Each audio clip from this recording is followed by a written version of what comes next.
Assalamualaikum warahmatullahi wabarakatuh. Perkenalkan, kami dari kelompok 4 akan mempresentasikan tentang laporan proyek UTS semester genap yang berjudul website Green Banking. Sebelumnya, perkenalkan, nama saya Originata Geraldine. Saya Miftahul Zakira Asma. Saya Retnoya Agustina Utari. Deskripsi proyek kami adalah Green Banking merupakan sebuah proyek web yang dikembangkan sebagai media digital untuk menyajikan hasil penelitian akademik terkait pengaruh farming effect terhadap adopsi produk perbankan hijau. Metode yang digunakan adalah metode MVC atau Model View Controller karena memudahkan dalam membagi bagian sistem.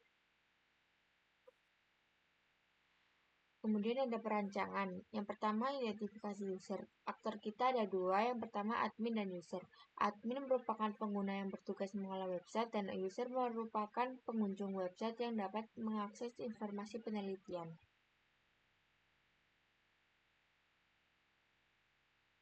Daftar kebutuhan. User dapat login ke sistem untuk mengakses web. User dapat mengakses halaman beranda untuk melihat informasi umum penelitian. User dapat melihat halaman pengantar untuk memahami konsep efek farming. User dapat melihat hasil penelitian dan data statistik. User dapat melihat visualisasi data dalam bentuk grafik. User dapat mengirim pesan melalui halaman kontak. Admin dapat login ke sistem untuk mengelola website. Admin dapat melihat daftar pesan yang masuk dari user.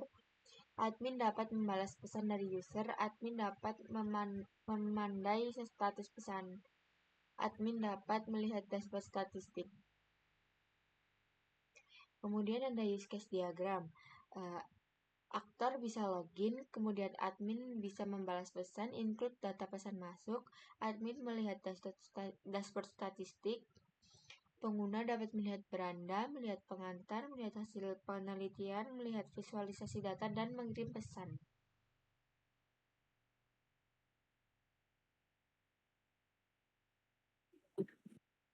Selanjutnya adalah use case skenario admin. Pertama adalah admin membuka halaman login, lalu sistem menampilkan halaman form login. Lalu admin mengisi username dan password dan menekan tombol login. Lalu sistem mengecek username password dan menampilkan halaman dashboard admin. Skenario alternatifnya adalah admin mengisi data login, lalu sistem menampilkan pop-up error atau menampilkan halaman form login, lalu admin mengisi username dan password, menekan tombol login, dan sistem mengecek username password dan menampilkan halaman dashboard admin. Berikut adalah skenario melihat pesan masuk. Lalu skenario melihat pesan yang sudah dibalas. Lalu berikutnya adalah skenario melihat dashboard statistik. Yang berikut adalah use case skenario dari user. Bisa dilihat. Dan selanjutnya skenario melihat beranda. Lalu skenario melihat pengantar. Dan berikutnya skenario melihat hasil penelitian. Lalu skenario melihat visualisasi data. Dan yang terakhir adalah skenario mengirim pesan atau kontak. Nah, selanjutnya adalah activity diagram admin, yaitu login admin. Nah, activity diagram melihat dashboard statistik admin. Activity diagram pesan masuk.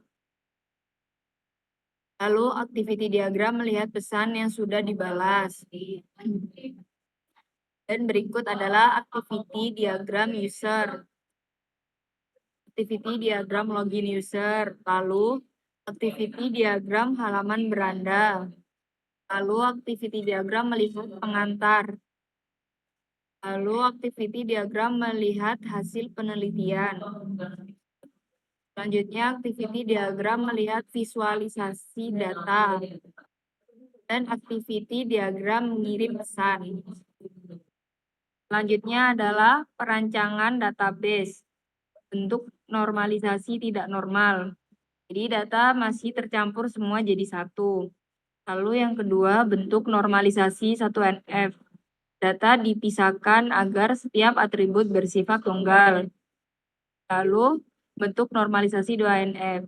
Itu menghilangkan ketergantungan parsial dan memisahkan data agar setiap atribut bernilai tunggal.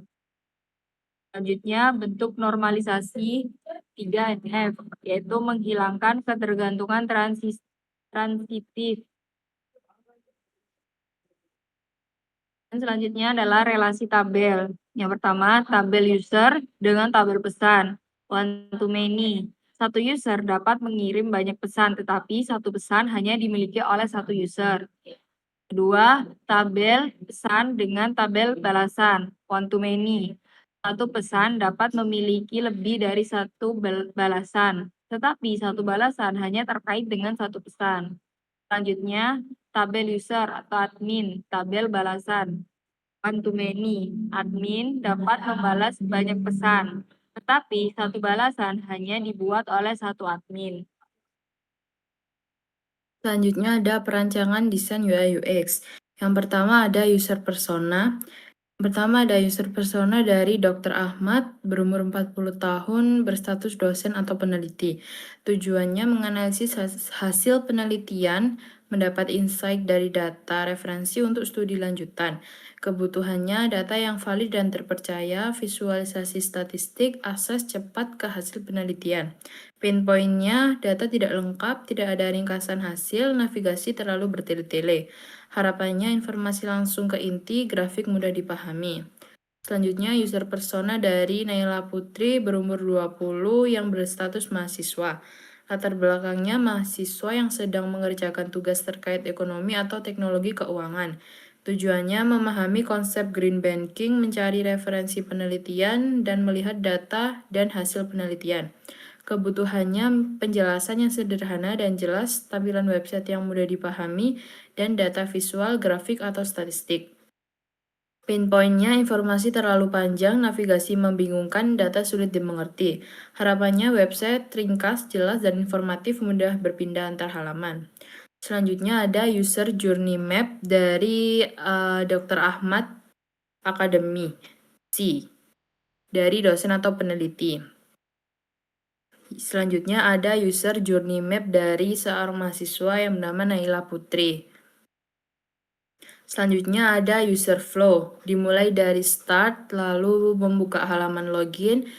User sudah login atau belum? Kalau belum, login atau registrasi dulu. Kalau sudah, akan masuk ke halaman beranda Green Banking. Selanjutnya melihat beranda, lalu melihat pengantar, lalu melihat hasil penelitian, lalu melihat visualisasi data, lalu mengirim pesan, lalu user mengisi pesan, sistem mengirim pesan, dan end.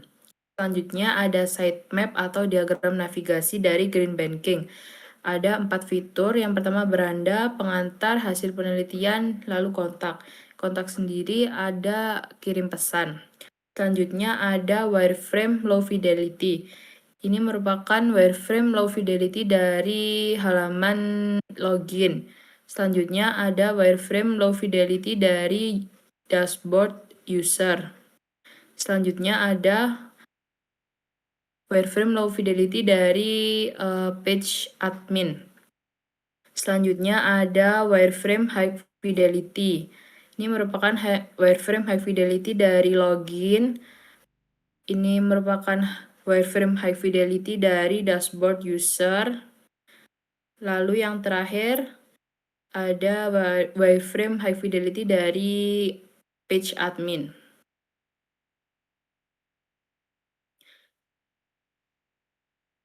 Sekian presentasi dari kami. Maaf kalau ada salah kata atau salah pengucapan. Wassalamualaikum warahmatullahi wabarakatuh.